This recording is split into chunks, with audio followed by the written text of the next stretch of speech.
Design 3D মধ্যে সবসময় হাসল দিবে রাস্তা আর হনো হাসল এইবার হাসল 3D টুল ক্রিয়েট আরে শালা ক্রিয়েট মেশিন রিলিফ টুলপাথ 3D তে শুধু এই একটারই কাজ আর কোনোটার কাজ নেই এই একটারই কাজ সারা জীবন সারা জীবনে একটা নেই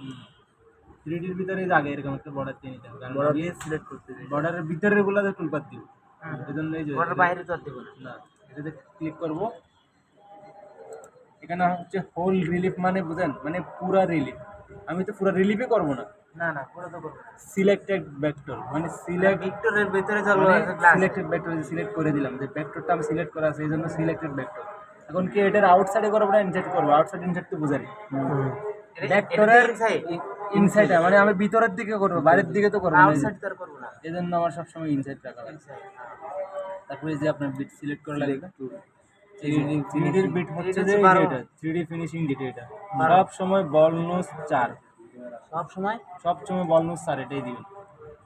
তা আমি 12 দিয়ে পরে 4 করে 12 দিয়ে করলে ডিজাইন নষ্ট হয়ে যাবে 12 দিয়ে 4 বানালাম পরে এডিট করে 4 তো আছে আপনি বানাবেন কেন 4 না ওই তো কথার কথা যে আমার বড় বড় ফটো লাগবে ওটার মধ্যে এডিট করা যাবে কিনা সেটা তারপরে এই যে এটা করার পরে এই জায়গায় রাস্টার আছে রাস্তা এটা দিবেন সব সময় অফসেট ক্লাসিক একবারে নিচে থাকবে আরগুলা কি কাজ কেমন কাজ এটা আমার জানার দরকার নেই আমার করবও না এটা অফসেট ক্লাসিক মানে এই যে এটা চারদিকে ঘুরে ঘুরে কাজ করবে এখন কি এই জিনিসটাকে আমি এখানে মাঝখান থেকে শুরু করবো নাকি এই যে বর্ডারের পাশ থেকে শুরু করবো সব সময় বর্ডারের পাশ থেকে দিলে জিনিসটা সুন্দর হয় দুই পাশেই করা যায় তবে Start অনেকেই করে outside. বেশিরভাগই করে আপনার এই যে বর্ডার থেকে করে ভিতরের দিকে যায় যে স্টার্ট আউটসাইড দিলাম এই জেড রেঞ্জ এটা থাকবে সেফ জেডে সবসময় 20 থাকবে ম্যাটেরিয়াল দিবেন আপনার এটার ক্ষেত্রে 3Dর ক্ষেত্রে আপনার ডিজাইনের উচ্চতা সর্বোচ্চ কত 12 রাখছে হ্যাঁ 12 রাখছি 12 থেকে উপরে দিলে হবে মোট কথা 12 থেকে নিচে দেওয়া যাবে না 12 উপরে দিলে হবে আপনি 13 দেন 20 দেন 30 দেন 35 দেন 12 মোট কথা 12 উপরে দিলে কম দিলে কি 12 উপরে কম দিলে তো আপনার উচ্চতা আছে 12 আপনি 12 কম দিলে তো ডিজাইন নষ্ট করে ফেলবে এতে হ্যাঁ হ্যাঁ যেমন মনে করেন আমি 20 দিলাম কথা জাস্ট তাই 20 দিলে তাহলে টুল পড়তে অনেক সময় লাগবে না